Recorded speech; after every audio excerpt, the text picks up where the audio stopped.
వ్రతశాల ఇది నా యేసు నివసించశాల. దేవునికి స్తోత్రములు కలుగునుగాక, దేవునికి మహిమ కలుగునుగాక. సర్వశక్తిమంతుడైనటువంటి దేవాతి దేవుడు ప్రతి ఉదయమున బెతెస్దా ఉదయకాల ప్రార్థనా ఊటలు అనే కార్యక్రమం ద్వారా దేవుడు మనందరితో మాట్లాడుతున్నాడు. శ్రేష్టమైన వాక్కును దేవుడు మనకు అనుగ్రహిస్తూ ఉన్నాడు. ప్రియులారా, ఈ శుభదినాన కూడా దేవుడు మనకిచ్చినటువంటి శ్రేష్టమైన వాక్కును చదువుకుందాం. పరిశుద్ధ గ్రంథంలో నుండి లూకా సువార్త 10వ అధ్యాయం 19వ వచనాన్ని చదువుకుందాం. ఇదిగో పాములను తేళ్లను త్రొక్కుటకును శత్రువు బలమంతటి మీద మీకు అధికారము అనుగ్రహించి ఉన్నాను. శత్రువు బలమంతటి మీద మీకు అధికారం అనుగ్రహించి ఉన్నానని దేవుడు మాట్లాడుతున్నాడు. దేవునికి స్తోత్రములు కలుగునుగాక. దేవుడి శ్రేష్టమైన మాటలు దీవించి ఆశీర్వదించునుగాక.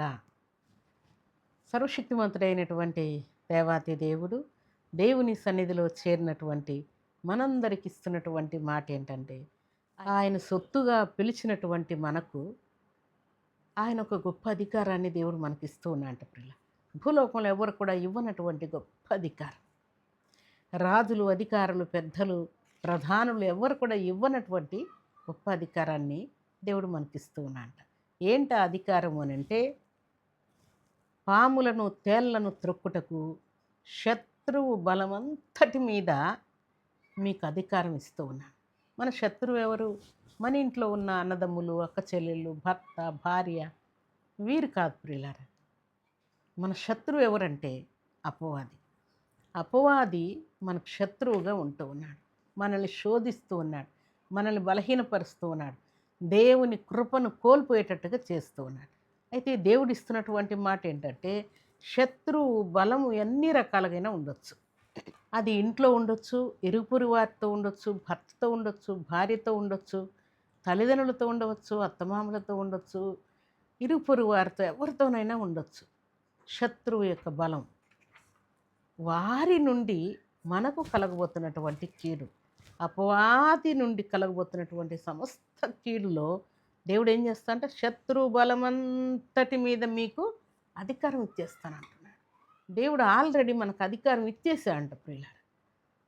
శత్రువు ఎన్ని పన్నాగాలు పన్నినా, ఎన్ని రాగులు మనకు కలుగు చేసినా, ఎన్ని అవమానాలు తీసుకుని వచ్చినా, ఎంత నష్టం కలుగు చేసినా, ఏ రకంగా మనల్ని ఇబ్బంది పెట్టినా కూడా దేవుడు ఆ బలమంతటి మీద గొప్ప అధికారాన్ని దేవుడు ఇచ్చాడు. అనగా మన అధికారము శత్రువును ఓడించే అధికారం, శత్రువు పారిపోయే అధికారం, శత్రువు అణిచివేయబడే అధికారం, శత్రువును మన కాళ్ళ క్రింద తొక్కే అధికారం, శత్రువు ఒక్క రూట్లో వచ్చి 7 రూట్లో పారిపోయేటువంటి గొప్ప అధికారం దేవుడు మనకిచ్చాడు ప్రియులారా.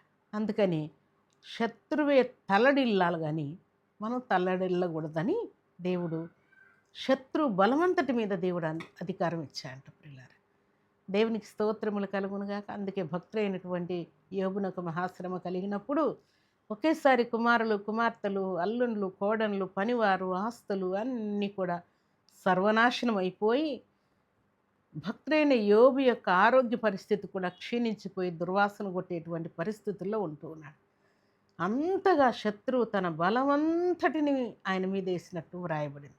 కానీ శత్రువు బలమంతటి మీదను మీకు అధికారం నేను అనుగ్రహించి ఉన్నానని దేవుడు మాట్లాడిన మాట భక్తుడైన యోబు జీవితంలో నెరవేర్చబడింది ప్రియులారా. శత్రువు ఎన్ని రకాలుగా బలం చూపి ఆయన్ని కృంగజేయాలని చూసినా కూడా శత్రువు బలమంతటి మీదకి యోబు భక్తుని యొక్క బలము శత్రువు బలం కంటే బలమైనది ప్రియులారా. శత్రువు ధైర్యం కంటే కూడా ధైర్యమైనది. శత్రువు ఓర్పు కంటే కూడా భక్తుడైన యోబు యొక్క భక్తి, నీతి చాలా ఓర్పు కలిగినది. అందుకే అక్కడ వ్రాయబడిన మాట, ఈ అధికారం మీకు అనుగ్రహించి ఉన్నాను కాబట్టి పాములు మీకేం చేయవు, తేళ్ళు మీకేం చేయవు, శత్రువు యొక్క బలం కూడా మీకు హాని చేయదని శుభదినాన దేవుడు మనతో మాట్లాడుతున్నాడు. అందుకే రోమీలకు రాసిన పత్రిక 8వ అధ్యాయం 37వ వచనంలో అక్కడ ఒక చక్కని మాట వ్రాయబడి ఉన్నది.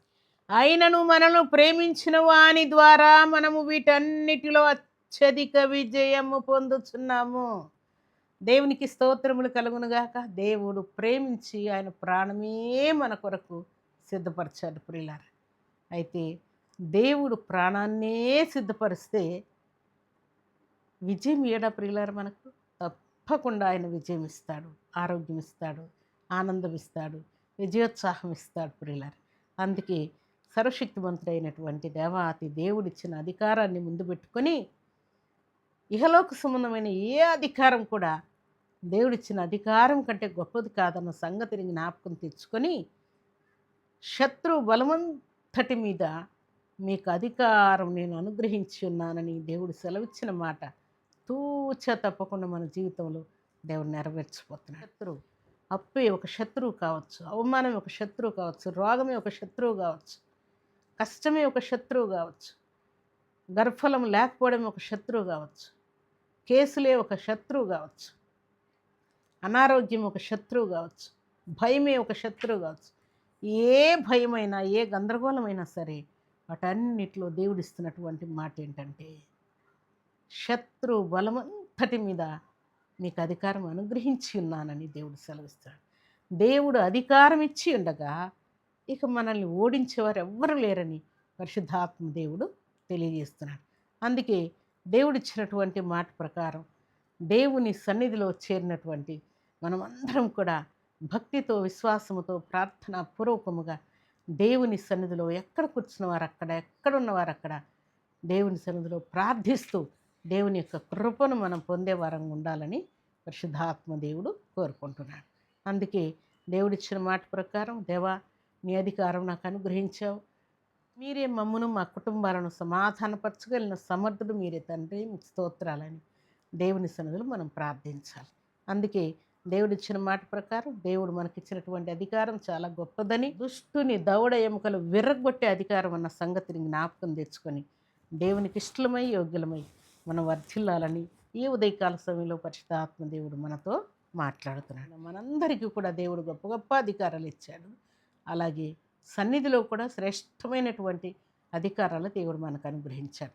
వీటన్నిటిని మనం గుర్తుపెట్టుకొని దేవునికి ఇష్టలమై యోగ్యులమై వర్ధిల్లాలని, ఉదయకాల దీవెనల ఆశీర్వాదం పొందుకోవాలని, మంచి మార్కులతో పాస్ అవ్వాలని, దేవుని సన్నిధిలో సంతోషంగా సాక్ష్యం పలుకున్నట్లు ఘనకార్యములు జరిగించి దేవుని సన్నిధిలో చేరిన మనందరి జీవితాల్లో దేవుడు శ్రేష్టమైన కార్యములు జరిగించి ఆయన కృపలో వర్ధిల చేసి ఆశీర్వదించునుగాక.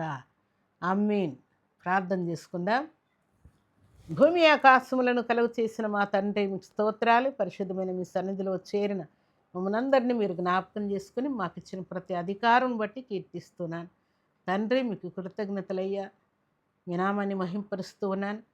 అలాగే మీ నామ ఘనత కోసం పరిశుద్ధమైన మీ సన్నిధిలో చేరి మాటలు వింటున్న బిడ్డలందరినీ కూడా మీరు పేరు పేరున కాపాడి కనికరించి మేలుతో తృప్తిపరిచి మహిమ పొందమని దీవించమని, ఈ దినం బర్త్డేలు మ్యారేజ్ డేలు జరుపుకున్న బిడ్డలకు నువ్వు దీవెన దయచేయండి.